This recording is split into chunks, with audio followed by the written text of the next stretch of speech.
El tema que estamos tratando esta semana es el papel del no judío dentro del marco del judaísmo universal. Podríamos decir que cuando hablamos de la palabra judaísmo tenemos muchos pensamientos diferentes. Algunos piensan una cosa, otros piensan otra cosa. Cuando yo hablo de judaísmo me estoy refiriendo a la fe que profesan los judíos, y en un sentido, cuando hablamos de judaísmo universal, estamos haciendo una división entre dos formas de vivir y practicar el judaísmo: un judaísmo para los judíos y un judaísmo para los no judíos. La pregunta surge: ¿hay un judaísmo para los no judíos? Sí hay.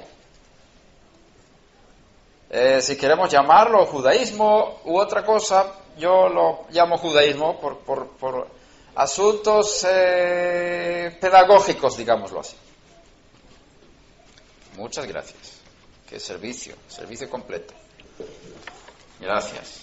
Quizás un pie de micrófono también hay.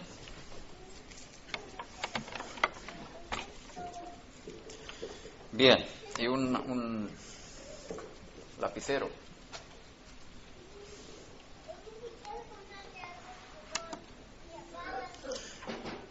Estamos viviendo en tiempos muy interesantes y muy difíciles. En el pueblo judío hay muchas profecías y muchas creencias que no están todas escritas en las Escrituras, pero están escritas en los libros de los rabinos.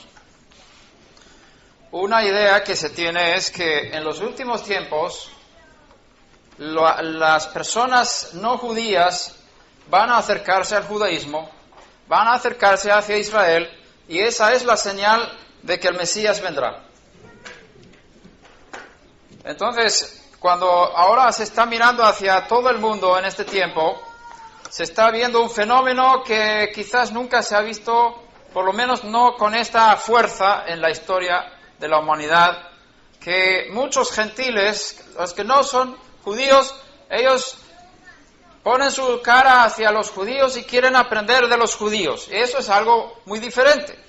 Anteriormente, entre las naciones ha habido mucho odio contra los judíos. Han habido tiempos y tiempos.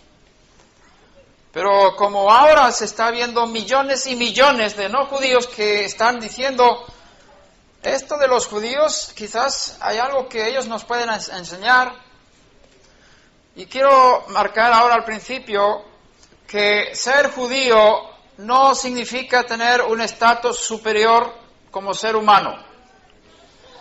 Porque nosotros buscamos, quizás especialmente en el mundo latino, si no tienes un título, si no eres nada, tienes que tener un título para ser alguien, tienes que tener un estatus en la vida, porque eso te da sentido de alguien, ¿no?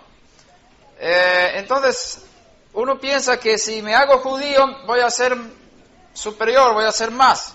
Y eso no es así. Hay que pensarlo así, porque he visto esta actitud y quiero desde el principio advertir que hacerse judío no te hace mejor. Yo creo que la mayoría que se quiere, vamos a decirle de otra forma. Las personas que quieren ser judías o judíos solamente por superar su estatus van a bajar de estatus. ¿Por qué? Porque el Eterno dice: a los que se ha dado mucho se le exigirá mucho. Entonces, el judío recibió una cantidad de mandamientos, y si el judío no cumple con eso, está en desobediencia y en rebeldía, y le vendrán consecuencias muy negativas por no obedecer los mandamientos que le tocan. El no judío no tiene tantos mandamientos como el judío. Por lo tanto, el no judío tiene que cumplir menos para estar bien delante del Señor. Si el judío no cumple con todo lo que él tiene que hacer, está tiene problemas con el Eterno. Entonces, si tú entras en el plan de pensar de que ahora estamos de camino para ser judíos, tienes que saber que se te exigirá muchísimo más si no cumples. Por ejemplo, para un judío está prohibido viajar en Shabbat. Como hablamos ayer, camino de Shabbat, que son como 1000 metros fuera de una ciudad que uno no puede caminar más allá en Shabbat. Y mucho menos arrancar el carro en Shabbat. Eso está prohibidísimo para un judío. Si tú ves a un judío manejar en Shabbat, tienes que saber que ese judío tiene problemas con su Padre Celestial. Pero un no judío puede viajar en Shabbat. No está pecando si él maneja en Shabbat. Pero un judío sí. ¿Por qué? Porque hay leyes que son para judíos y otras leyes para no judíos. Y la Torá enseña cuáles son las leyes que son para los judíos y cuáles son las leyes que son para los no judíos. Y ahí estamos estudiando. Y esa es la pregunta que tenemos esta semana. ¿Cómo nosotros, como no judíos, podemos cumplir con nuestra parte dentro del sistema que el Eterno nos ha entregado al pueblo de Israel para enseñar también a las naciones? Así que no busques ser judío. Busca ser lo que el Eterno te ha llamado a ser. Busca ser tú dentro del plan del Eterno para tu vida. Porque si buscas ser otra persona que el Eterno te ha creado para ser, vas a tener frustraciones y vas a tener muchas penas y tu vida no va a estar bien. Ni delante de Hashem, ni delante de ti mismo. Tu conciencia estará mal. Siempre te encontrarás que no cumplo lo que tengo que hacer, sino haz lo que Hashem pide de ti. Y no intentes ser algo que no eres. ¿Por qué entonces me haces la pregunta? Porque ahora yo te voy a poner las preguntas en tu boca para que no tengamos que tener tantas preguntas después. Tú me preguntas, pero como tú, hermano Ketriel, ¿por qué tú te hiciste judío? Bueno, en este caso, yo soy una excepción. Entonces yo no puedo decir, haz como yo. ¿Por qué? Porque con toda probabilidad no tengo pruebas así contundentes, pero todo indica que mis antepasados eran judíos.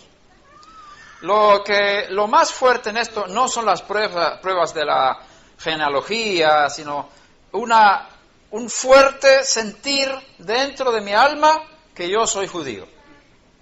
Es una alma judía que despertó por ciertas cosas que pasaron, por lo que hablamos ayer, cuando estuvimos en Toledo y en España y estudiamos toda la historia de los judíos en España. Se me despertó por dentro una identidad con el pueblo judío muy, muy profunda. Y entonces, especialmente la primera vez que puse un equipazo en la cabeza, todo mi cuerpo sentía, pero soy yo soy judío. Entonces, por supuesto, uno no tiene que dirigirse por las emociones, pero si las emociones están de acuerdo con una digámoslo, intuición espiritual o algún llamado o algo más profundo en tu espíritu que el Eterno pone, hay que ser sensible a las emociones. Pero las emociones hay que revisarlas siempre con filtros y con las Escrituras. Ahora, en mi caso, el Eterno me llamó de vuelta a la casa, a la fe, a la práctica de mis antepasados que habían dejado de practicar lo que el Eterno les había mandado. Con otras palabras, yo soy uno de las ovejas perdidas de la casa de Israel y he vuelto a casa. Era un camino muy largo de como 15 años, hemos estado caminando, hemos pisado muchas minas, conocemos el camino que no hay que caminar y poco a poco hemos aprendido qué hay que hacer y qué no hay que hacer. Y la enseñanza que estoy dando ahora es un resultado de años de oración, de búsqueda, de estudios, de entender el papel del no judío en el mundo y el papel del judío dentro del mundo, en el mundo que el Eterno quiere tener. Una cosa es lo que hacen los hombres, otra cosa es lo que el Eterno quiere que el hombre haga. Y mi deseo y mi llamado es enseñar a las naciones, a los no judíos, qué es lo que el Eterno quiere que haga. Para que el no judío pueda cumplir su papel en las naciones, juntamente con los judíos, en el mismo camino, en la misma adoración al único Dios de Israel que existe, bendito sea su nombre. Ahora, desde que la Torá fue dada en Sinai al pueblo de Israel, han existido dos grupos de personas en el mundo. Podríamos poner aquí una línea divisoria. Dos grupos en el mundo. Antes de la entrega de la Torá en Sinai, ¿saben lo que es Sinai? El monte que el pueblo de Israel estuvo debajo del monte después de salir de Egipto. Antes de Sinai había un tipo de personas en el mundo. Después de Sinaí hay dos tipos de personas en el mundo. Cada uno con diferentes responsabilidades delante del Eterno, el Creador de todas las cosas. En Sinaí, el pueblo de Israel recibió el llamado de cumplir todas las leyes de la Torá escrita y la Torá oral, y esto le convirtió en un pueblo diferente. Si tú lees en las Escrituras te das cuenta, el Eterno habló a Israel: vosotros me seréis un especial tesoro delante de todas las naciones de la tierra. ¿Para qué el Eterno hizo eso con el pueblo judío, con el pueblo de Israel? Ahora, cuando hablamos del pueblo judío, tenemos que entender que hay un desarrollo de la terminología. Aquí escrito Hebreos. Los hebreos, así fueron llamados los que eran descendientes de Abraham. Abraham fue llamado el primer hebreo. ¿Por qué? Porque él pasó sobre el río y entonces, en un sentido, él se separó de las naciones porque empezó a caminar con el Eterno y creer que hay un solo Dios. Los demás caminaban con sus dioses y Abraham caminaba con el único Dios que existe. En ese sentido hubo una división entre Abraham y el resto de las naciones. Entonces, a partir de Abraham ya se habla de hebreos. Sin embargo, Abraham cumplía con las leyes que son para todas las personas del mundo. Abraham no tenía la Torá de los 613 mandamientos. Él no sabía nada de Shemitah, de Nidá.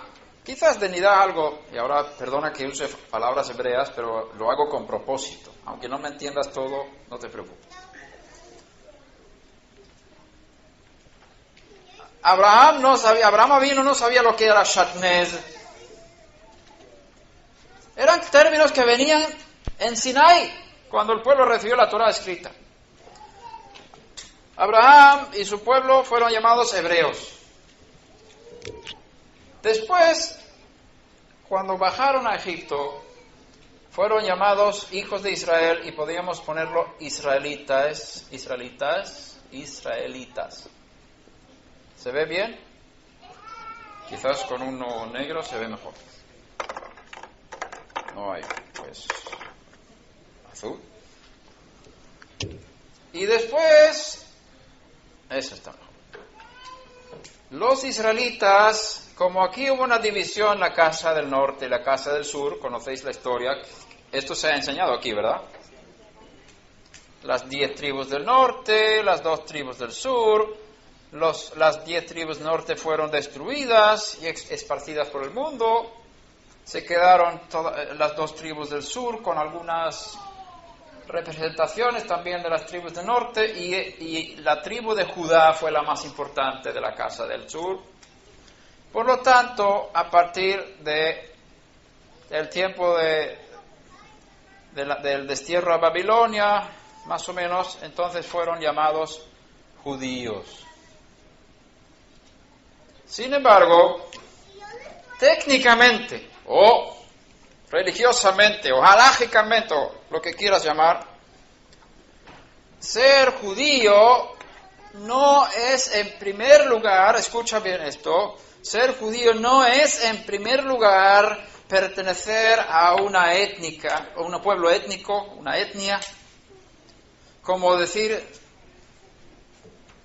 el pueblo gringo, los indios, o es que aquí podemos hablar de guatemaltecos, pero ahí estamos ya entrando en nacionalidades. Pero podemos decir los mayas, no sé, pero pueblos que tienen una no cultura, sino genes, por familia, son descendientes de los mismos antepasados, digamos. Etnias, razas humanas. Ser judío no es ser de una raza. Ser judío es pertenecer a un pueblo que tiene un pacto con el Eterno. Y eso que quede bien claro. Porque la pregunta eterna que se tiene en el mundo durante años y años y años es ¿quién es judío? Porque el Estado de Israel tiene que hacerse esa pregunta. Cuando el Estado de Israel se fundó, el propósito del Estado de Israel es ser un Estado judío. Un Estado para el pueblo judío. Entonces, si el Estado de Israel fue fundado para que sea un hogar nacional para los judíos, hay que preguntarse quién es judío. Y eso no es fácil, definir quién es judío. Porque por un lado el judío viene de una familia que es una raza, sí, de Abraham, sus descendientes, y los que se juntaron con ellos se casaron entre ellos, pero hay una rama principal de los descendientes físicos de Abraham, Isaac y Jacob. Claro que es un pueblo étnico y físico, cierto, pero eso no es lo que define, en primer lugar, lo que es ser judío.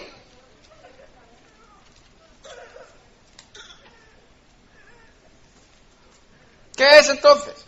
Es que ese pueblo tiene un pacto con el Eterno.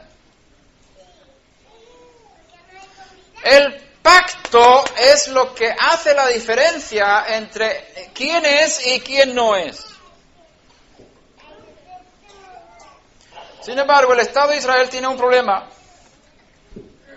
Por supuesto, todos los varones que fueron circuncidados a los 8 días dentro de un marco de una fe y una práctica y bajo las autoridades competentes de Israel, fueron circuncidados e introducidos dentro del pacto como varones a los 8 días, y las mujeres que nacieron por una familia, por una madre y un padre que están dentro del pacto, automáticamente esa niña entra dentro del pacto de Israel, del pacto judío, del pacto con Hashem, con el pueblo de Israel.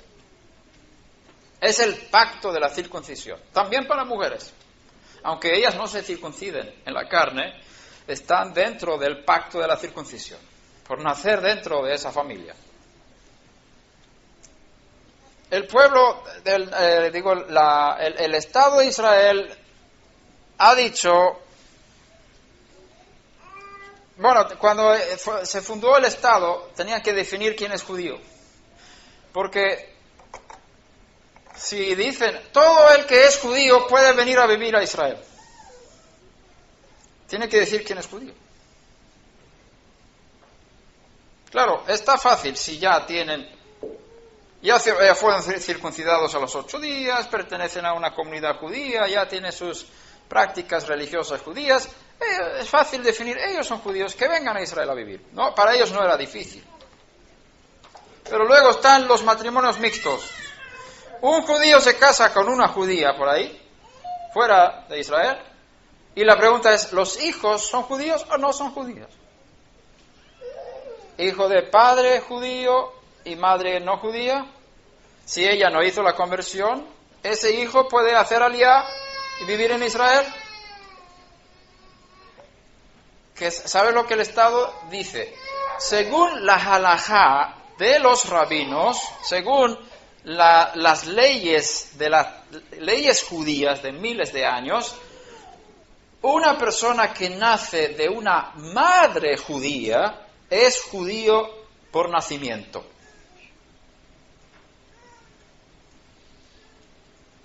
Si el padre es judío y la madre es una no judía, el hijo no es judío.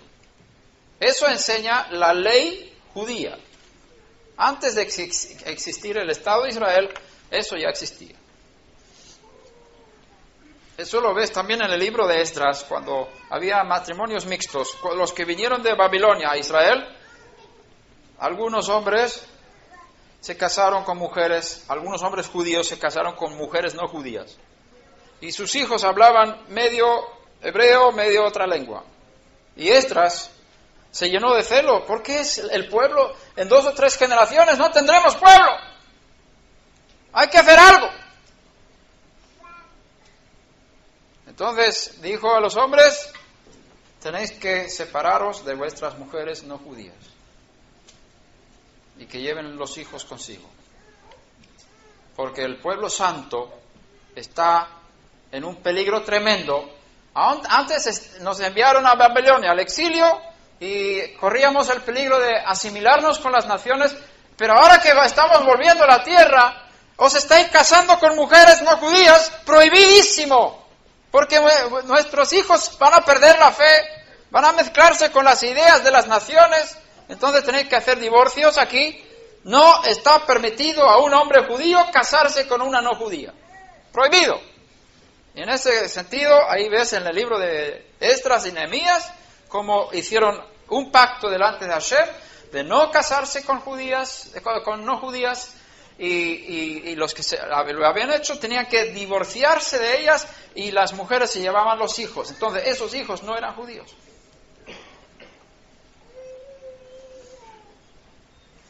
Porque si hubieran sido judíos se hubieran quedado con los varones y tenían que ser parte del pueblo. Ahora no eran parte del pueblo.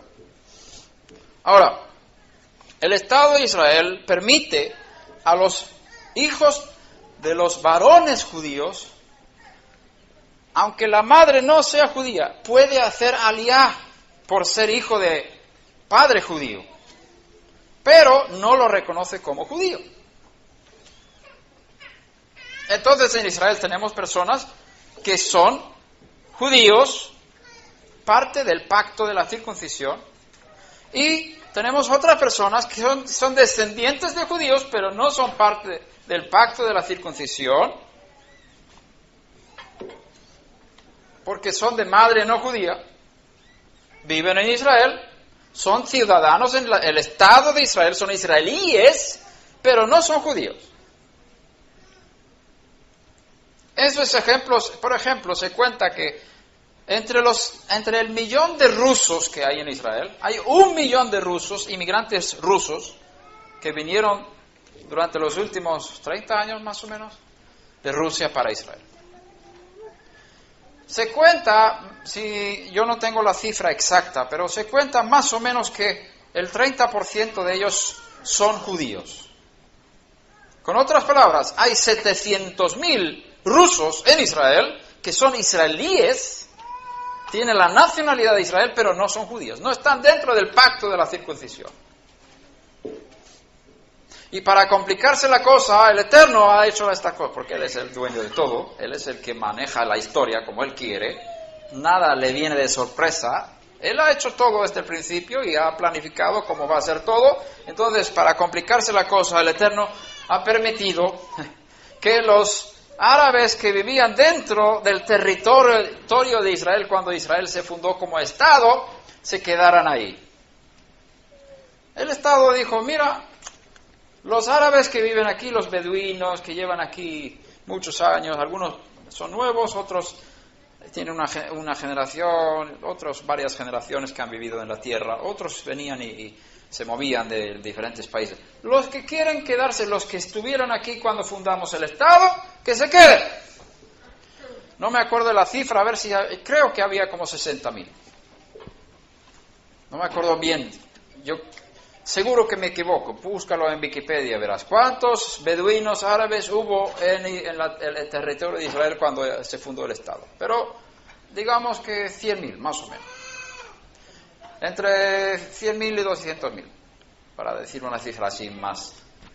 Hoy en día son 1 millón, se han multiplicado. Tienen un partido en el Knesset, en el gobierno de Israel. Hay un partido árabe. Porque Israel es un gobierno democrático. Entonces, 1 millón de no 1 millón de votantes, pero 1 millón de habitantes de Israel son árabes. Yo no sé cuántos votan entre ellos. Tienen el derecho de votar porque tienen que tener 20 años para votar.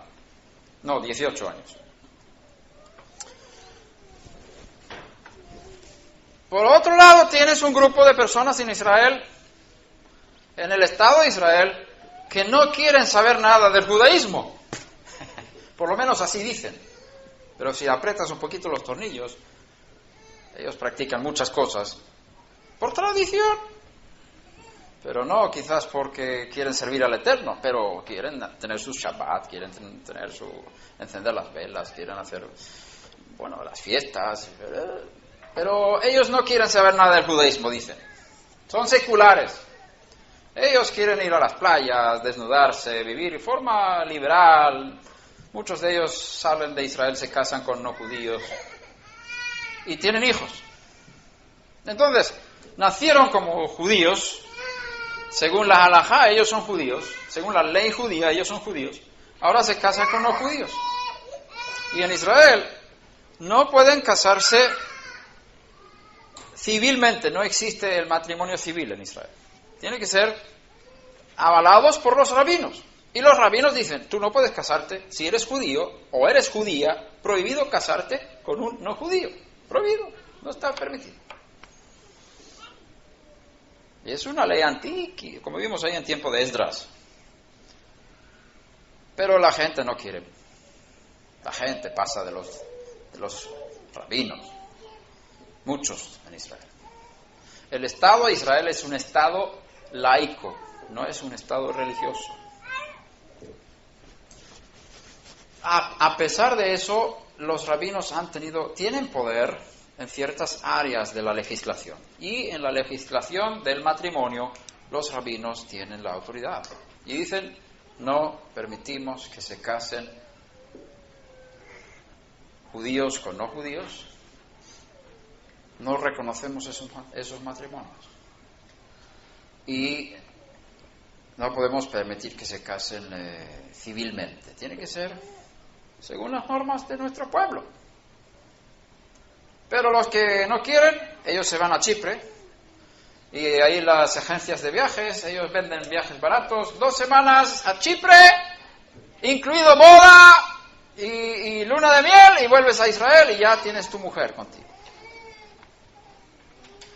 ¿Y sabe qué va a hacer el Estado? Bueno, el Estado tiene una ley que dice, si un judío se casa fuera de Israel, aunque sea con una no judía, nosotros reconocemos ese matrimonio en Israel. Entonces salen a Chipre, se casan en Chipre, vuelven a Israel y dicen, aquí yo tengo un matrimonio con una mujer no judía, vamos a vivir y ella es recibida en Israel, y recibe la ciudadanía de Israel como no judía, pero según la ley judía no es judía. Él quizás es judío, o si al revés también, una no judía sale de Israel que se casa con un no judío. Y vuelven y el Estado les acepta el matrimonio. Pueden vivir juntos, tener su casa y tal y cual sin vivir en fornicación. Pero ¿qué pasa con los hijos? ¿Qué pasa con los hijos? Estos judíos, y mayormente, según entiendo, mayormente son varones judíos que salen y se casan con mujeres no judías. ¿Qué pasa con esos hijos? Ellos no son judíos. Según la halajá, hijo de judío o hija de judío, de padre judío, pero de madre no judía, no se considera judío. Entonces en Israel tenemos yo creo que eran como 300.000, Hannah, ¿te acuerdas? No, 700.000 niños, que ya se están haciendo grandes, hijos de padres judíos y madres no judías. Y el Estado los da el derecho de ser israelíes, son ciudadanos de Israel, pero no son judíos, según la ley judía. Y entonces ellos no se pueden casar con judíos, según los rabinos, según la ley judía. Y el Estado de Israel no tiene derecho de casar de forma civil a las personas. Entonces tendrán que salir de Israel para casarse. Algunos me preguntaron, ¿cómo es en Israel? Te digo, Israel es el país más complicado del mundo. Como dicen en España, por si éramos pocos, ahora parió la abuela. Por si no tuviéramos suficiente problema con los árabes, ahora mira cómo tenemos dentro de casa. ¿Qué vamos a hacer resolver todo esto? Tenemos casi 1 millón de hijos que no son judíos y son de padre judío y madre no judía. ¿Y qué vamos a hacer? Así se preguntan ahora los rabinos. El pueblo del pacto está en una crisis. Luego hay un grupo de judíos que son muy fieles a la Torá, a las tradiciones. Los ortodoxos, los haredim, los hasidim, que van creciendo porque tienen muchos hijos. Muchos de ellos tienen 10, 15, 20 hijos. Y es la población de Israel que más crece, más que la población árabe, porque los árabes se casan con varias mujeres. Los varones árabes tienen varias mujeres. Y claro, una familia de un árabe, ahí pueden haber 10 hijos con una mujer y 15 hijos con la otra y 8 con la tercera. Pero aún así, los ortodoxos en Israel son los que más crecen, más que los árabes. Baruch Hashem, por eso. Y si no me equivoco, como el 30% de la población de Israel es ortodoxa. Es religiosa, guarda el pacto dado a los padres, siguen con las tradiciones, siguen con la fidelidad a la Torá. Y los seculares no quieren tener muchos hijos. Los judíos que no son religiosos tienen un hijo, máximo 2. ¿Qué pasa dentro de 3 generaciones? Tú ya un poco de matemática ya sabrás. Dentro de unas generaciones va a haber una población religiosa más grande, porque son los que más hijos tienen. Y van a ser la mayoría del pueblo de Israel. Los religiosos de Israel, dentro de unos años, creo que están diciendo de 2030 o 2040, será, si sigue la cosa como ahora, como se está desarrollando la situación ahora, serán la mayoría del pueblo de Israel, los religiosos. Hasta ahora no han sido la mayoría, los religiosos, sino los laicos, los seculares, y como he contado la historia, ustedes se pueden hacer la imagen de qué tanta diversidad de personas hay dentro del Estado de Israel. Y yo digo, solamente el Mesías puede arreglar esta situación. Primero tiene que venir el profeta Elías, para preparar al pueblo para la venida del Mesías, y cuando venga el Mesías, él arreglará todo, porque estamos en un lío que no sabemos cómo salir de aquí. Así no se usa la palabra lío aquí, en España se usa. Un problemón, lío. Pero Hashem sabe hacer las cosas y Él ha permitido esta situación. Bien, volviendo al tema. Cuando hablamos de judíos, no nos estamos refiriendo a la raza judía. Estamos refiriéndonos a un pueblo que tiene pacto con Hashem, que están dentro del pacto de la circuncisión. Si una persona es descendiente de judíos, por ejemplo, tu padre es judío, tu madre no es judía, tú no eres judío. Si tu abuelo fue judío y tu padre no era judío, tú tampoco eres judío. Eres descendiente de judíos, pero no eres judío, alágicamente hablando. ¿Por qué digo esto? Porque es importante saber si tienes la obligación de circuncidar a tus hijos a los 8 días o no. Y estas preguntas me vienen. Tengo 3.000 alumnos en todo el mundo, en Torah Mesiánica, y me escriben y preguntan. Y dice, ahora que hemos entrado en la fe hebrea, estamos volviendo a las raíces hebreas, y ahora se nos ha nacido un hijo varón, y necesitamos circuncidarle, ¿qué vamos a hacer? Y digo, no, ¿para qué? ¿Son judíos ustedes? No. ¿Pero para qué quieren circuncidar a su hijo entonces? No. Sí, pero eso está escrito en la Torá. Sí, pero eso es una norma para los judíos, no para los no judíos. Si tú circuncidas a tu hijo a los 8 días, le estás poniendo dentro de un pacto que tiene que cumplir 613 mandamientos, y si tú no los cumples, ¿cómo le vas a enseñar?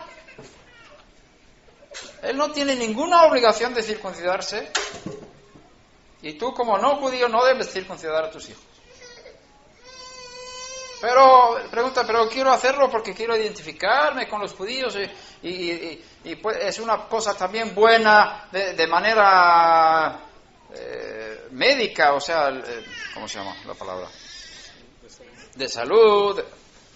Sí, lo puedes hacer con ese motivo, pero no con el motivo de introducirle en el pacto de Abraham Avinu, pacto de la circuncisión, porque no lo puede hacer. No, es que no funciona así. Es como decir, bueno, ahora el hermano Héctor, yo no sé, seguro que no tienes derecho de casar a nadie, ¿verdad? No, bien, para que por si acaso. Vienen 2 personas aquí y dice, hermano Héctor, nosotros queremos casarnos, ¿nos puedes casar? Y dice el hermano Héctor, sí, claro, yo os voy a casar. Entran delante de él y va, ahora os declaro marido y mujer. ¿Ese matrimonio es válido o no? Si el hermano Héctor ha declarado a esos 2, marido y mujer, pueden firmar un papel, lo que quieras. ¿Son matrimonio o no son matrimonio? Despierten, por favor. No son matrimonio. ¿Por qué? Porque él no tiene autorización para casar. Y tú vienes delante de una persona que no es rabino, aunque se llame rabino, y tú haces una conversión con él. ¿Esa conversión al judaísmo es válida o no? No es válida. Lo mismo. Si la persona no tiene autorización de una autoridad competente para hacer un acto de forma legal, ese acto no es válido. Por lo tanto, el que va a un médico y se circuncida así porque quiere, muy bonito, te va a hacer bien a ti físicamente, porque es mejor estar circundado. Lo digo así porque no es una circuncisión por el pacto. Es mejor estar circundado físicamente porque evitas muchos problemas de microbios. Tu esposa va a sufrir menos por causas higiénicas. Eso es bueno. Pero eso no te hace judío. Yo conozco mucha gente que ha ido al médico y me he circuncidado, ya soy judío. No eres judío, amigo mío. Sí, pero que me quitaron el prepucio, ahora tengo la circuncisión. No, señor. Es muy bueno. Muy bueno para tu esposa y también bien para ti, pero no eres judío por eso. Por eso se llama en hebreo Brit Milá. Pacto de circuncisión. ¿Qué es lo que hace que una persona entra en el pacto de la circuncisión? No es el corte, no es el derramamiento de sangre, sino el derrame de sangre ante unos testigos del pueblo de Israel que son representantes y autorizados para efectuar ese hecho y certificar que a partir de ese momento del derramamiento de esa sangre, esa persona entró en el pacto de Abraham avinu. Ahí la persona es judía. Si hablamos de varones, si hablamos de mujeres, es cuando nacen de una mujer judía. O que hagan una conversión legal ante autoridades competentes, autorizadas por el pueblo, por las autoridades del pueblo judío, para efectuar ese tipo de conversiones. Bien, hemos establecido quién es judío y quién no es, más o menos.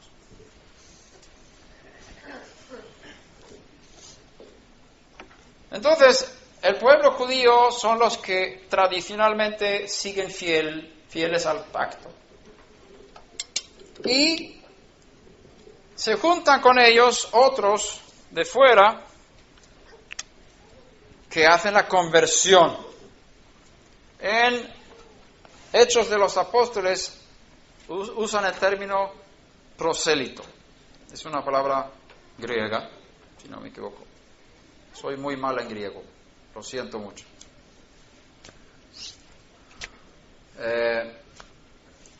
En Israel se llama ger, es un converso, pero legalmente tiene los mismos derechos y las mismas obligaciones que cualquier judío de nacimiento. La misma ley para el converso que para el nativo, dice la Torá. ¿Qué quiere decir eso?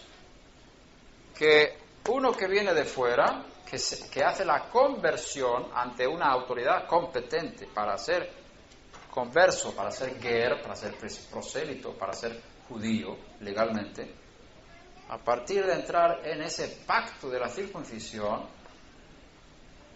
él puede casarse con cualquier judía. O si es una mujer, puede casarse con cualquier judío.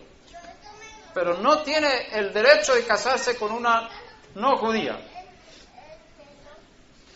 Y una judía que hace la conversión una no judía que hace la conversión para ser judía, conforme a las reglas, no se puede casar con un no judío. Tiene que casarse con un judío. Según la ley de Israel, según la ley judía de miles de años, la halajá. Bien.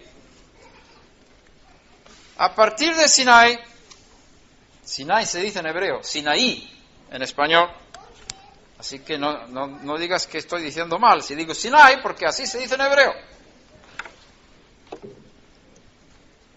Hay dos pueblos, judíos y no judíos en el mundo.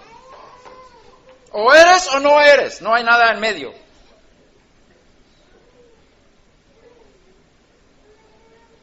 Los judíos tienen sus reglas que tienen que cumplir y los no judíos tienen sus reglas que tienen que cumplir. Algunas son iguales, pero los judíos, y ahí hablamos ahora de judíos como el pueblo del pacto, que antiguamente se llamaban israelitas, los judíos, técnicamente hablando, los que son parte del pacto de la circuncisión, ellos tienen normas que les hacen diferentes a las demás naciones. El Eterno entregó en Sinai a su pueblo, Israel, que se llamaba Israel en ese tiempo, que podemos llamarlo también pueblo judío, de la misma semántica podemos usar ahí. El pueblo hebreo, el pueblo israelita, el pueblo judío. En Sinaí recibieron leyes que les hacían y les hacen todavía hoy diferentes a las demás naciones, y el Eterno quiere que sean diferentes. Ahora, imagínate que esas leyes fueran para todas las naciones, entonces no habría un pueblo diferente. Todos serían iguales. Y el Eterno creó precisamente la nación de Israel con el fin de que fueran sacerdotes para las demás naciones, que fueran diferentes, separados de las naciones. Y la Torá es la que separa al pueblo judío de las demás naciones. una de las leyes de la Torá es la que acabamos de hablar, que es prohibido para un judío casarse con no judíos, porque están mezclándose. Tiene que haber un pueblo diferente, un pueblo separado, un pueblo santo, porque santo significa separado, que cumpla un papel específico en la historia de la humanidad según los propósitos del Eterno.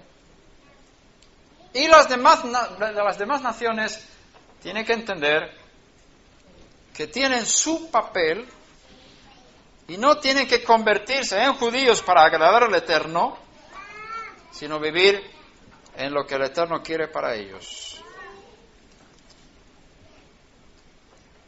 En la Torá hay 613 mandamientos para los judíos.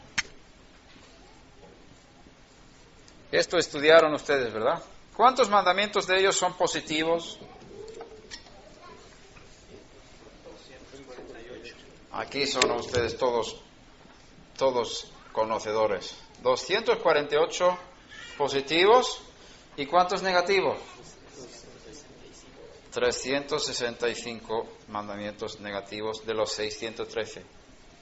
Estos son los mandamientos que fueron dados al pueblo judío en Sinaí. Las naciones no tienen la obligación de cumplir 613 mandamientos. Si tuvieran la obligación de cumplir los mismos mandamientos que los judíos, también serían judíos. No habría diferencias. Y el Eterno quiere que haya diferencias entre judíos y no judíos, entre hombres y mujeres. En este mundo hay una base importante que es la letra Bet. Bet. Este no.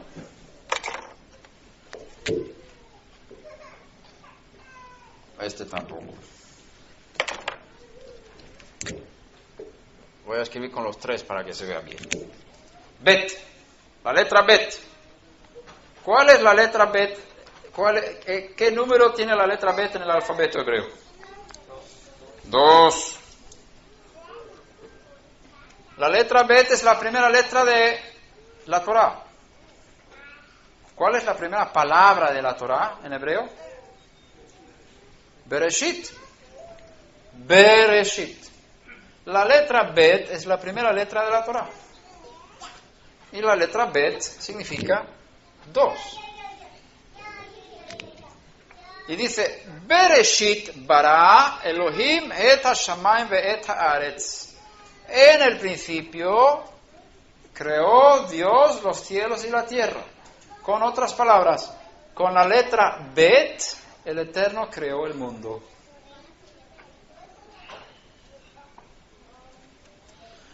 ¿Por qué no usó la letra Aleph? Hubiera podido escribir la Torá. Elohim bara Barishona et hashamayim ve'et haaretz. Dios creó en el principio los cielos y la tierra. Hubiera podido escribir. Empezando con Elohim, que empieza con la Aleph. Dios, Elohim, Aleph. Número 1. ¿Por qué no creó el mundo con la letra Aleph? Hubiera sido más fácil.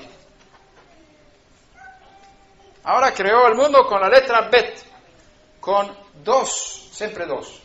Cielo, tierra, mar, tierra, día, noche, oscuridad, luz, hombre, mujer,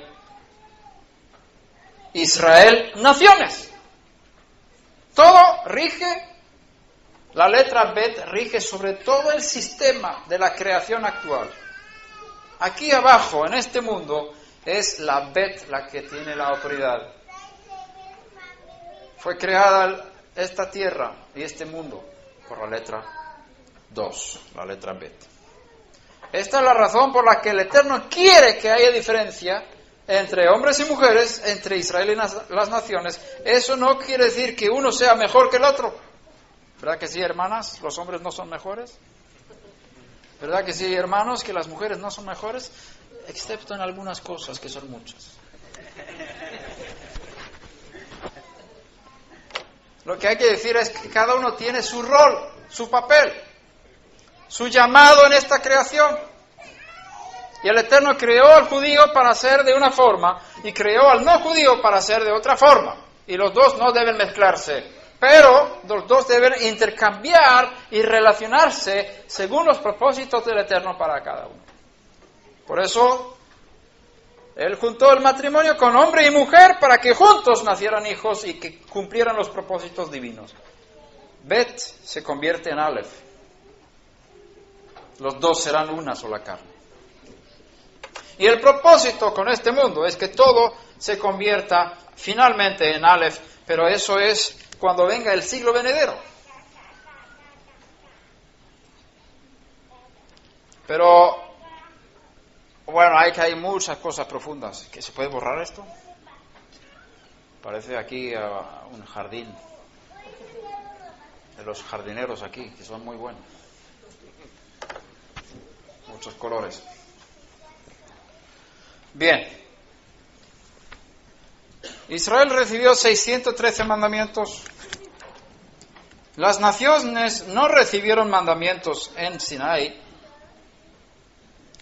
pero sí tenían mandamientos desde antes. Y se suelen resumir en 7. ¿Y ustedes estudiaron esto, las 7 leyes de Noaj? ¿Cuántos estudiaron las 7 leyes de Noaj? 7 personas. Bien, está bien. Entonces me tienen que decir cuáles son. ¿Cuáles son las 7 leyes que son para todas las naciones? Ay, muchas gracias. ¿Me haces el favor? Sí. ¿Alguien me puede traer agua en botella?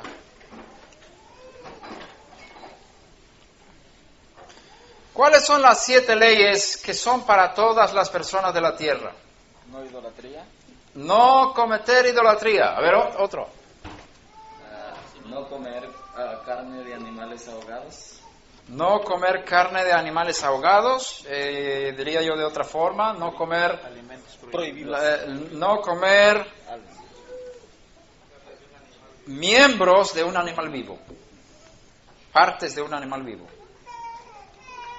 Bien. Otro mandamiento de los 7, a ver. No asesinar. Otro. No oigo. No adulterar. Establecer cortes de justicia. No blasfemar. ¿Algo más? ¿Cuántos hemos dicho ahora? Vamos a repetir. No idolatrar, no blasfemar, no asesinar, no adulterar, no hurtar. Eso lo hemos hurtado. ¿No dijimos eso? No comer de animales vivos y establecer autoridades justas que vigilen sobre el pueblo para que no infringen estas leyes. Con otras palabras, desde el principio, el Eterno ha creado al ser humano para cumplir ciertas normas en esta creación. Adán recibió normas. Y dentro de nuestra conciencia están estas 7. Todo el mundo sabe que está mal matar a otra persona, ¿verdad? Que se sabe eso dice tus entrañas. Tus entrañas dice que no está bien quitar las cosas del vecino. Tu mal deseo quizás dice que está bien, pero dentro de tu corazón tú sabes que está mal robar. Baruch atah Adonai Eloheinu melech haolam she'akol niya bidbaro. Amén.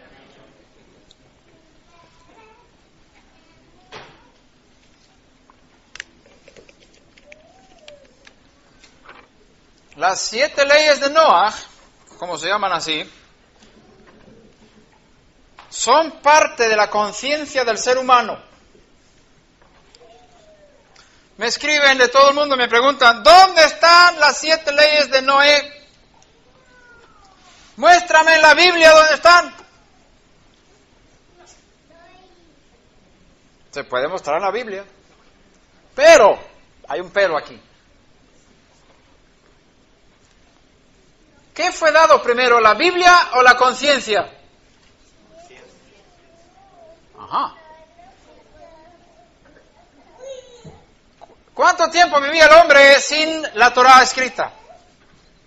¿Cuánto tiempo hubo desde Adán, Harishon, hasta Moshe Rabenu cuando pasaron los hijos de Israel al Sinaí? ¿Cuánto tiempo?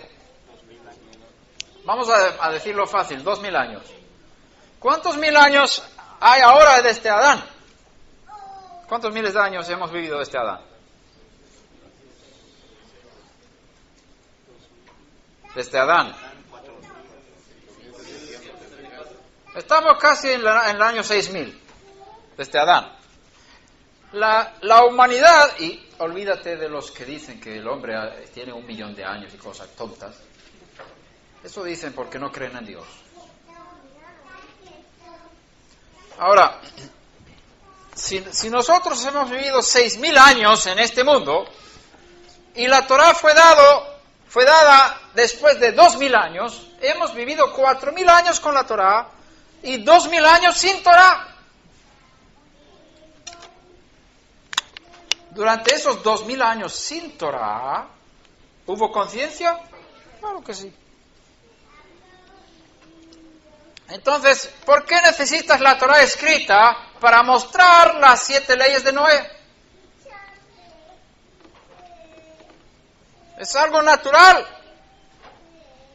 Es algo de la Torá oral, desde Adán para adelante. Noé conocía bien estas cosas.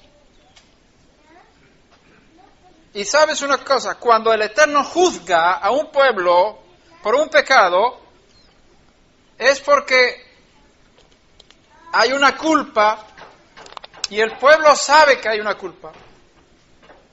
El Eterno no puede exigir donde no enseñó. Y el castigo muestra el nivel de la culpa que hay. Si cae fuego y azufre sobre Sodoma y Gomorra, es porque el pueblo tiene una culpa. Conforme a la culpa del pueblo viene el castigo. Por lo tanto, cuando tú ves en la Torá un castigo fuerte sobre un pueblo, una persona, entonces tienes que saber la culpa era muy grande. Porque el Eterno es justo en sus juicios, no puede juzgar más allá de lo que es la culpa. Ahora, también es misericordioso, y cuando hay arrepentimiento, cuando hay una persona que pide perdón y recibe el perdón y la misericordia del Eterno, no será juzgada según sus obras. Algo será juzgada, pero no totalmente. El Eterno reduce el castigo.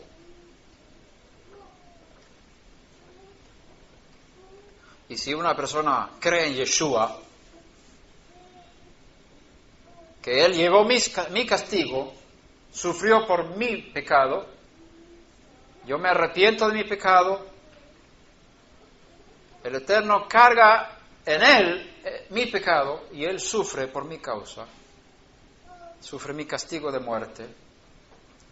Él es separado de Hashem, el Eterno le rechaza de su presencia, le hace pasar toda su ira sobre Yeshua para no tener que pasar esa ira sobre mí. Yeshua llevó mi culpa. Entonces, por mis pecados, Él tenía que sufrir, y cuando yo creo en eso y recibo eso, el Eterno me perdona mis pecados. Y yo no tendré que sufrir las consecuencias de mi pecado en el mundo venidero, pero sí tendré que sufrir parte de las consecuencias de mi pecado en este mundo, aunque tenga el perdón de mis pecados.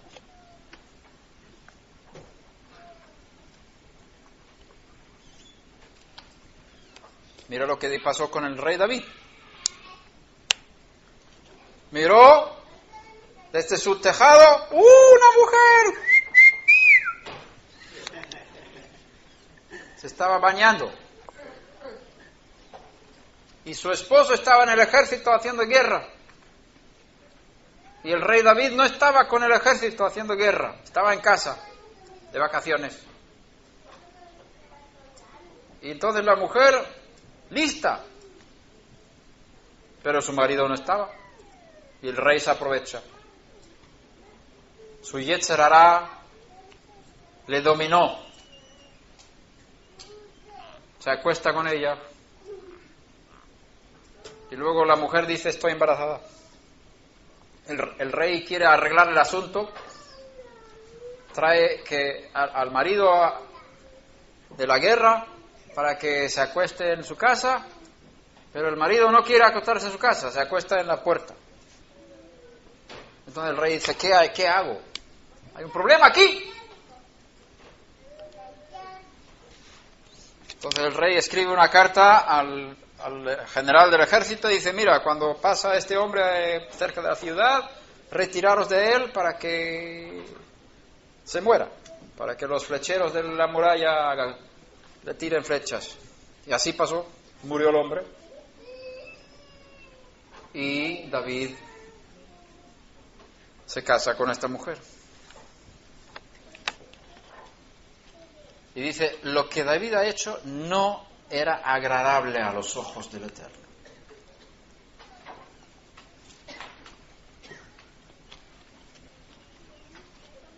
Y David tiene problemas con su alabanza. Y él escribe un salmo explicando toda esta situación. Cuando tenía ese pecado, su alabanza no era como antes, no era el mismo tono, no tenía Ruach HaKodesh, no tenía espíritu. Era seco. Se acercaba al Eterno, pero era como una muralla entre él y Dios. Se secaba por dentro, por el pecado que había hecho. Y viene un profeta y le reprende y le dice, tú has hecho esto. Y él dice, yo me arrepiento, he pecado. Y el profeta dice, el Señor ha perdonado tu pecado. Pero, como tú hiciste esto, has hecho mal, y por eso el niño que ha nacido tendrá que morir. El niño, ¿qué culpa tenía? El pecado era de David, su padre físico. Y esta mujer, que pobrecita, el rey le llama, ¿qué va a hacer? Obedecer. Tenía que haber sido desobediente. Ahora, el rey David hizo pecado y por causa de su pecado el niño tenía que sufrir una consecuencia de muerte. Entonces, si yo hago cosas malas, yo puedo causar que otras personas sufran por causa de mis pecados. No solamente yo soy responsable y tengo que sufrir las consecuencias, sino otras personas. Y especialmente los descendientes míos tendrán que sufrir por causa de mis pecados. David, el rey, recibió el perdón de su pecado, pero las consecuencias en este mundo fueron muy difíciles para él. Primero, el hijo murió. Segundo, uno de sus hijos se levantó contra él, hizo un golpe de estado. Tomó el reino, se sentó en el trono, se acostó con las mujeres de su padre, del rey David, sus concubinas, en público delante de todo el pueblo de Israel. Las concubinas del rey David fueron manchadas por el hijo del rey David. Un pecado terrible en la tierra de Israel, por causa de lo que había hecho el rey David con esa mujer cuando miraba desde el tejado de su casa y dio rienda suelta a su Yetzer Hará, a su mala inclinación al pecado. Hay consecuencias por nuestros pecados. Existió el perdón y dice que David era un hombre conforme al corazón de Dios. Y el nombre David significa amado. Hashem amaba a David. David amaba al Eterno, pero por causa del pecado de David hubo consecuencias desastrosas en el pueblo Mucha gente murió en una guerra por causa de lo que David había hecho cuando se levantó su hijo contra él, como consecuencia de ese pecado de su padre. Y el profeta dice, el Señor ha perdonado tu pecado. Entonces, ¿hay perdón o no hay perdón? Sí hay perdón, pero hubo consecuencias en esta vida por los pecados del rey. En el mundo venidero, David no tendrá que sufrir nada por lo que hizo, porque ya lo sufrió en este mundo. Por eso fue también misericordioso. Primero, hay dos cosas ahí. El Eterno era bueno con David. Primero, que pudo sufrir la consecuencia de su pecado en esta tierra, en esta vida, para no tener que sufrirla en el mundo venidero. Esa es la primera cosa. Segundo, enseñó no solamente al rey David, sino al mundo entero, a nosotros aquí hoy, que hay consecuencias fuertes y negativas por el pecado que nosotros cometemos. Y eso nos hace frenar. La próxima vez cuando yo miro a una mujer, no, porque el rey David, acuérdate, nos ayuda a nosotros.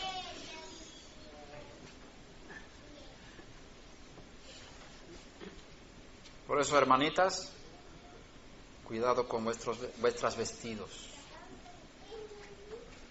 Cubrirse bien, aquí arriba y abajo, para no causar miradas pecaminosas de los varones. Los varones son muy débiles. O quizás podríamos decir, son muy fuertes en su pasión. Y tienen que aprender a dominar esa pasión. El que no domina su pasión no es apto para el reino de Dios. A ver si volvemos al tema. Las 7 leyes de Noaj no fueron dadas directamente a Noé, pero fueron confirmadas y una ley fue, digamos, ajustada, ampliada, porque antes de Noé no se podía comer animales. Y a partir de Noé los hombres podían comer animales. Es decir, durante 1500 años de la historia humana, el ser humano era vegetariano. A partir del diluvio, Hashem permite a los hombres comer animales, pero no puede comer de animales que tienen la sangre, es decir, que todavía están vivos. Y eso no podía decir a Adán y Eva porque no podían comer animales. Ellos podían comer vegetales, árboles, frutos, todo lo que crecía de la tierra podían comer. A partir de Noé, el hombre puede comer animales. Y dice a Noé y sus hijos, todo lo que se mueve será de alimento. Es decir, los hijos de Noé, los descendientes de Noé, tienen el permiso de comer cualquier animal que existe. Pero el pueblo judío no puede comer cualquier animal. Por eso la Torah dice al judío, para vosotros, estas son las normas. Estos animales son impuros para vosotros.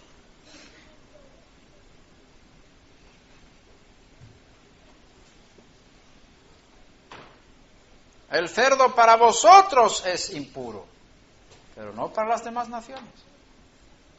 No es un pecado para un no judío comer cerdo. Tú puedes comer gambas, mariscos, cerdo, camello, serpiente, arañas. Tú puedes comer todo eso. No pecas contra el Eterno. Pero el judío que coma eso está pecando contra el Eterno. Yo te he dicho que no es pecado para un no judío comer estos animales. Ahora.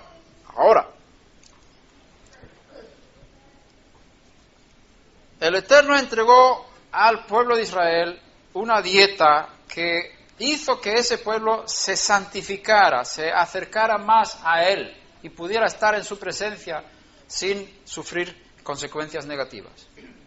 El no judío que quiere estar cerca de Hashem también debe cuidar cierta dieta y no comer animales que la Torá describe como impuros. Pero eso lo hace por propia voluntad, no porque sea pecado comer esos animales. Si tú eliges no comerlo, eliges no comer cerdo, ¿por qué? Porque quieres estar más cerca del Eterno. Y el Eterno te va a honrar por esa decisión y venir con más santidad a tu casa. Pero es porque tú lo has elegido, no porque estés obligado a hacerlo. ¿Ves la diferencia? El judío está obligado a no comer cerdo. Tú puedes optar por no comer cerdo porque quieres agradar al Eterno más. Quieres estar más cerca de él. Quieres vivir en un nivel de santidad superior. ¿Bien? ¿Entendido? ¡Qué bien! La Torá fue puesta como el fundamento para la sociedad israelita, como los 7 mandamientos constituían el fundamento para la subsistencia de la sociedad de los demás pueblos. Consecuentemente, el camino para una sociedad piadosa en Israel es la Torá y en las demás naciones los principios del pacto noágico. Sin embargo, el camino a la salvación eterna de la muerte, por medio de la resurrección y el acceso al siglo venidero, es el mismo para los judíos y para los no judíos. El mismo camino a la salvación para los dos grupos de personas. Ese camino pasa por el arrepentimiento del pecado y confianza en la gracia de Dios para el perdón de los pecados mediante los medios de expiación que Él ha instituido.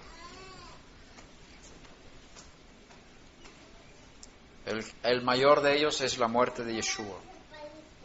Por medio de los 613 mandamientos de la Torá, el pueblo judío ha aprendido a servir a Dios en todas las áreas de su vida. La Torá cubre todas las áreas de la vida del ser humano. Mediante su servicio divino, benefician a los demás pueblos porque han sido puestos como sacerdotes para las naciones.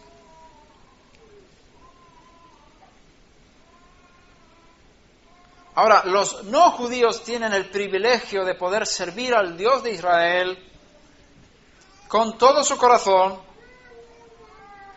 y por medio de conocer la manera como el judío sirve a su Dios, que también es el Dios de todos los hombres, mediante la Torá, ellos también pueden obtener ayuda para alcanzar un nivel más alto de servicio divino en todas las áreas de sus vidas, día y noche, sin cesar. Es decir, el no judío puede observar cómo el judío sirve a su Dios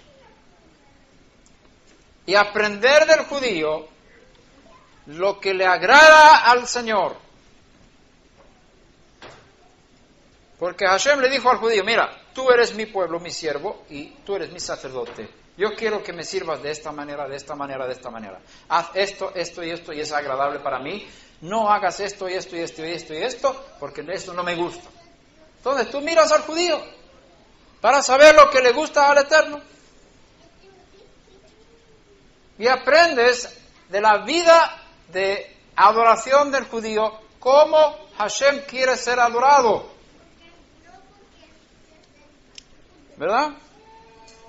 Hashem nunca dijo que hay que hacer una asamblea santa el Yom Rishon, el día domingo. No dijo nunca eso.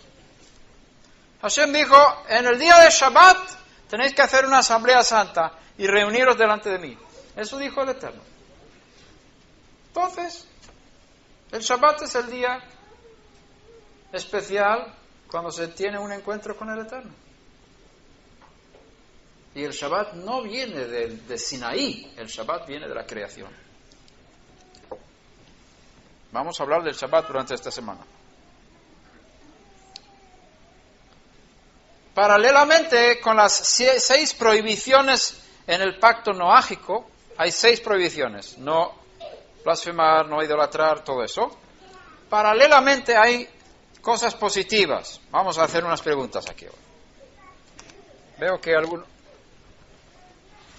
algunos ya se están casando, pero como vamos a grabar, estamos grabando, no quiero salir de aquí esta noche sin hablar de estas cosas. Y si duermes un poco no pasa nada. Como tienes la grabación después, puedes recuperar. Tenemos aquí, vamos a hacerlo. A mí me gusta ponerlo en el nivel de importancia. La primera prohibición es no idolatrar. Esto es no idolatría. ¿Qué es lo contrario de idolatrar? ¿Qué? Lo contrario.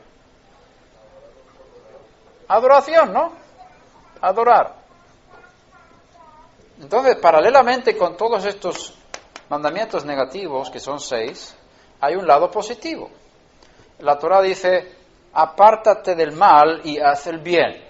Muchas veces en las Escrituras encuentras esa palabra. Sur merá va'asetov. Apártate del mal y haz el bien. Entonces, no está prohibido hacer idolatría, pero ¿qué voy a hacer entonces? Una vida agradable delante del Eterno es no hacer. No, hay que hacer algo. Entonces, paralelamente con todas estas negativas hay un lado positivo. Tú puedes escribe el siguiente: no blasfemar. ¿Qué es lo contrario de no blasfemar?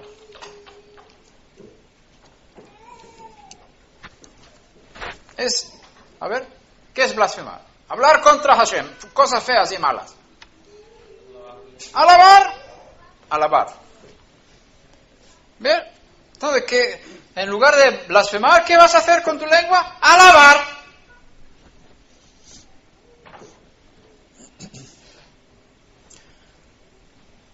Si volvemos ahí a adorar, el pueblo de Israel recibió de Hashem el culto en el templo.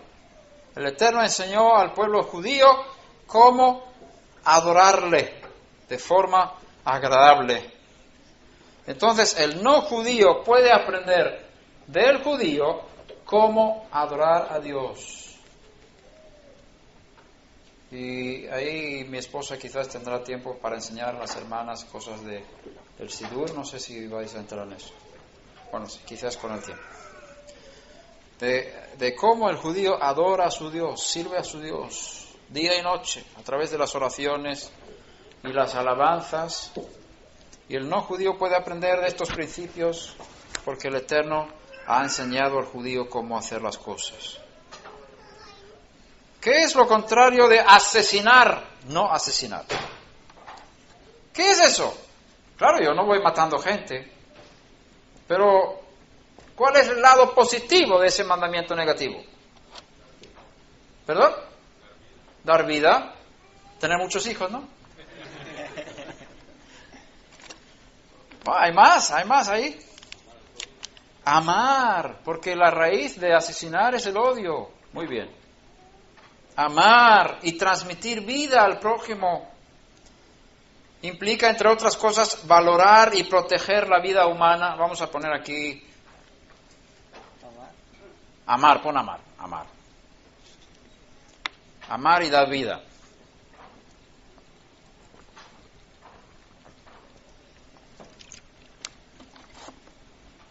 Implica mantener o crear fuentes de manutención para los que no logran sobrevivir por sí mismos. Aquí hay mucho que el pueblo Torah puede enseñar en cuanto al respeto al ser humano y la justicia en la sociedad. Amar al prójimo, ayudarle a no morir de hambre, proteger su vida. poner cercas de protección en las carreteras y muchas otras cosas, que es para proteger la vida que es santa. La vida humana es santa. El valor de cada ser humano es tan alto. Tú vales tanto como ser humano. Tienes un precio incalculable. Y he visto, y lamentablemente, los españoles exportaron al mundo centroamericano y sudamericano una cultura de bajar el valor humano. El ser humano tiene, y en esas tierras no se valora la vida humana. Se conduce como locos en la carretera. Van sin licencia. Van sin luces por la noche. ¿Cómo es eso? Es una locura. ¿Cómo es posible? Digo, Señor del cielo, ¿cómo es posible que el valor del ser humano pueda ser rebajado tanto que no protegemos la vida humana? Oímos de un autobús. ¿Sabes que los autobuses cobran 1 quetzal por persona que entra en Guatemala? No sé si ustedes saben más que eso, pero nosotros vivimos así. 1 quetzal, que es muy poco dinero. El salario es muy bajo. Pero el conductor del autobús estaba haciendo una competición con otro conductor del autobús para llegar a la siguiente parada. Por unos quetzales, y viene uno de frente, y hubo un accidente, y vidas humanas se perdieron por unos quetzales. ¡Unos quetzales! ¿Cuánto vale la vida humana? El pueblo judío nos enseña a evaluar al ser humano. Tú vales tanto. Hay que proteger tu vida de todas formas. Puedes quebrantar todos los mandamientos, menos algunos pocos, para salvar la vida humana.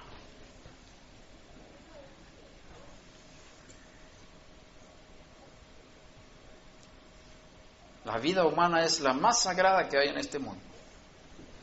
Bien, eso el pueblo judío puede enseñar. ¿Qué es lo contrario de adulterar? No adulterar. ¿Qué es lo contrario de no adulterar? ¿Perdón? Respeto, pero bueno, aquí también podríamos hablar de respeto, de no asesinar, ¿no? Aquí habla de fidelidad, ¿verdad? Construir una sociedad donde la familia constituya la estructura fundamental. Vamos a poner fidelidad en el matrimonio. El respeto y el amor entre los cónyuges se transmite a las siguientes generaciones como una forma de vida. También implica vivir según las reglas que rigen sobre la vida sexual para que no se produzcan daños ni al prójimo ni a uno mismo, donde el hombre aprende a dominar su bestia que hay dentro con temor y amor a Dios en lugar de ser un esclavo bajo sus instintos. No hurtar. ¿Qué es lo contrario de no hurtar?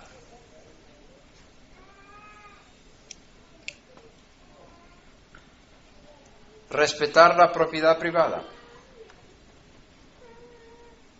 Si esto no es mío, no lo puedo coger. O agarrar, como dicen por ahí.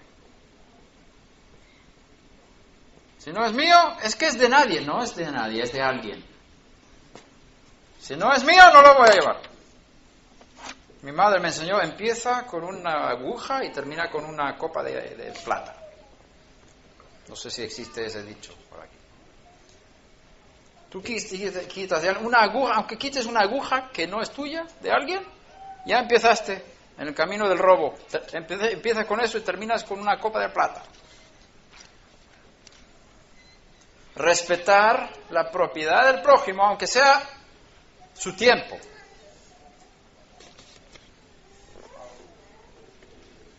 No quitar nada que no sea tuyo.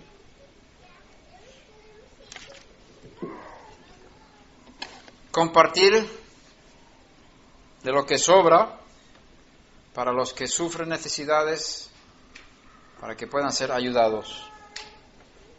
Lo contrario de comer miembros de un animal vivo, que vamos a poner muy largo eso. No comer animales vivos.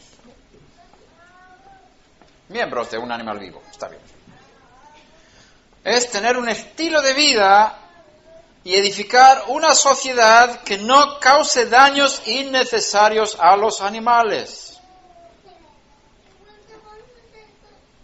No hacer sufrir a los animales. También implica que el que quiere vivir piadosamente tiene la posibilidad de aprender y comer una dieta que le acerque al Eterno y que se asemeja a la que comen los judíos.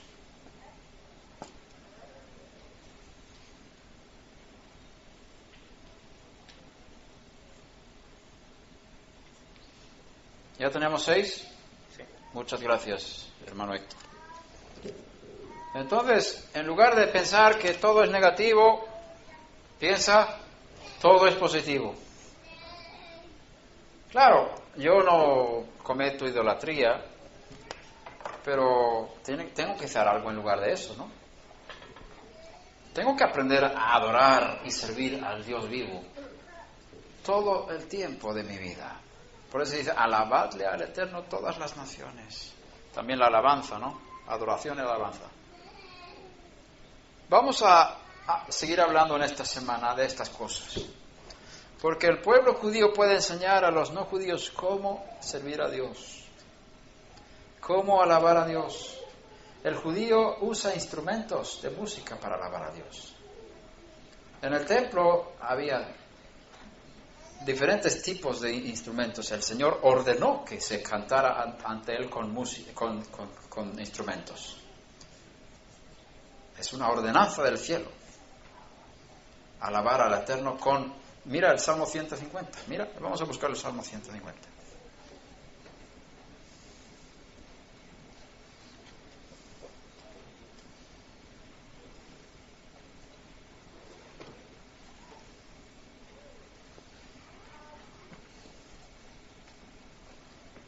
Mira, pocos textos has puesto ahí. Y no me quitaste la imagen. Pero no la cambiaste. Así que nadie se desvió de su atención, ¿verdad?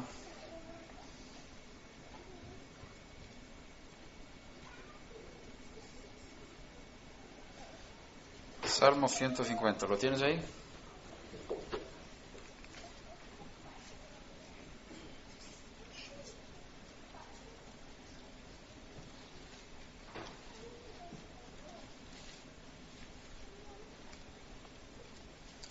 Aleluya, en hebreo es aleluya, con el acento en la A final. Aleluya. Alabad a Dios en su santuario, alabadle en su majestuoso firmamento, alabadle por sus hechos poderosos, alabadle según la excelencia de su grandeza, alabadle con sonido de trompeta,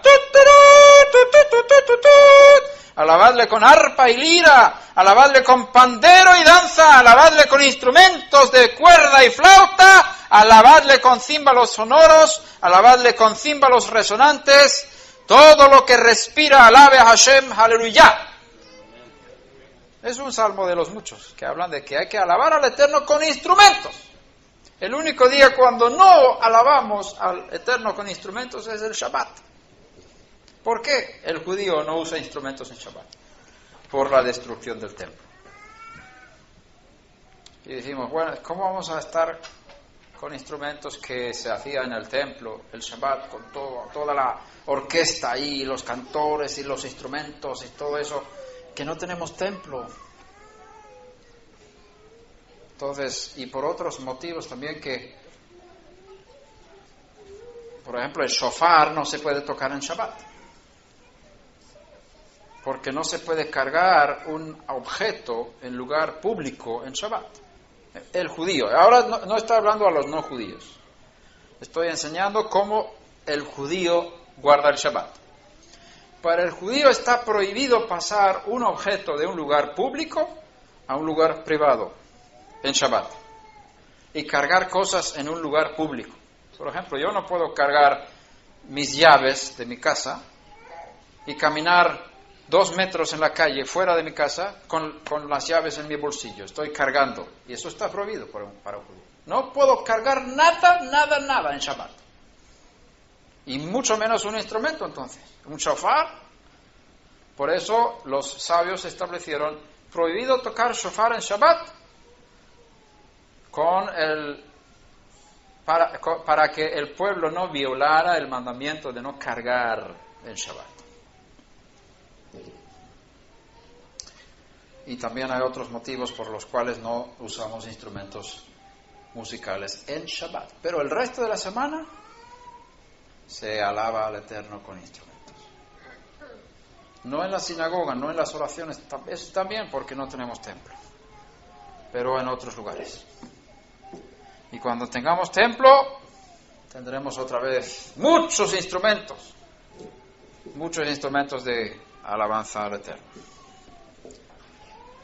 Bien, vamos a concluir con lo que estamos haciendo.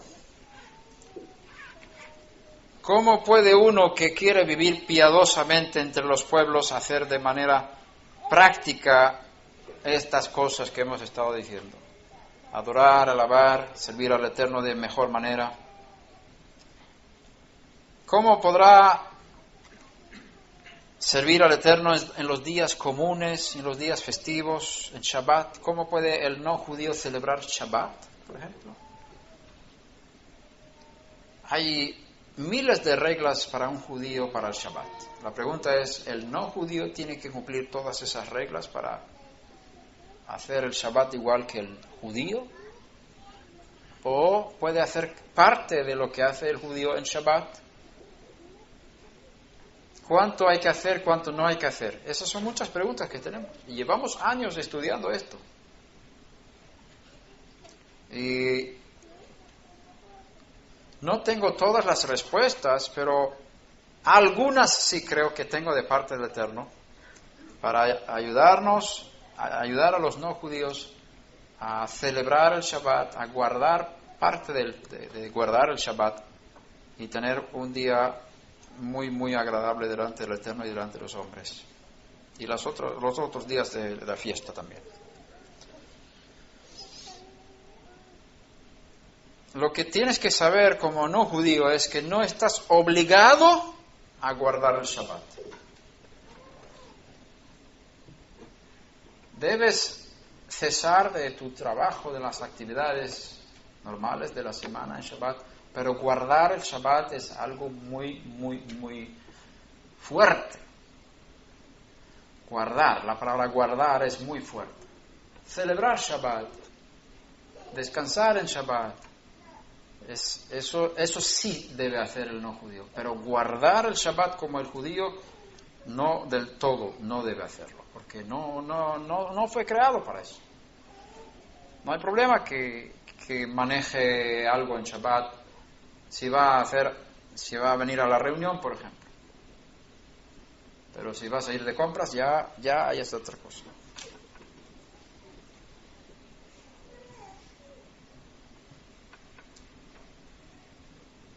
Hay que saber que no hay obligación en cuanto a eso para el no judío, pero el no judío que quiere mantener un nivel de entrega superior sí está obligado, pero por su elección, no por constitución, no por reglas de Hashem, sino porque él mismo pone la regla. Yo me pongo la regla. Yo me comprometo a hacer esto o no hacer esto porque quiero agradar a Hashem con esto, quiero servir al Eterno. Es como decir, mañana voy a ayunar.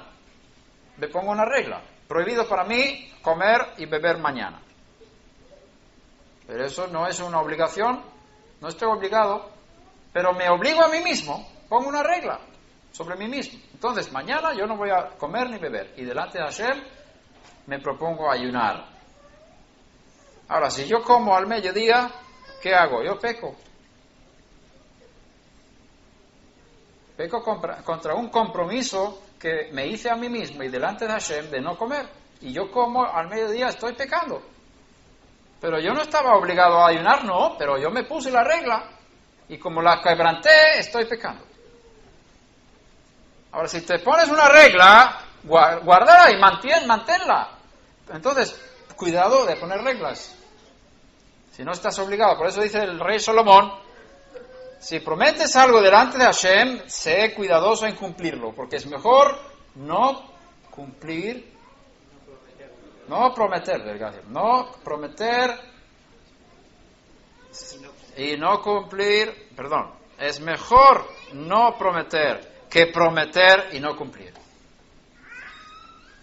Si tú prometes algo, tienes que ser fiel a tus compromisos. Bien, ¿cuántas de las reglas judías debe, puede y se le permite asimilar el no judío en su diario vivir? Estas preguntas y otras son las que vamos a seguir tratando durante el resto de esta semana. No pierdas los otros días de enseñanza. Gracias por esta noche.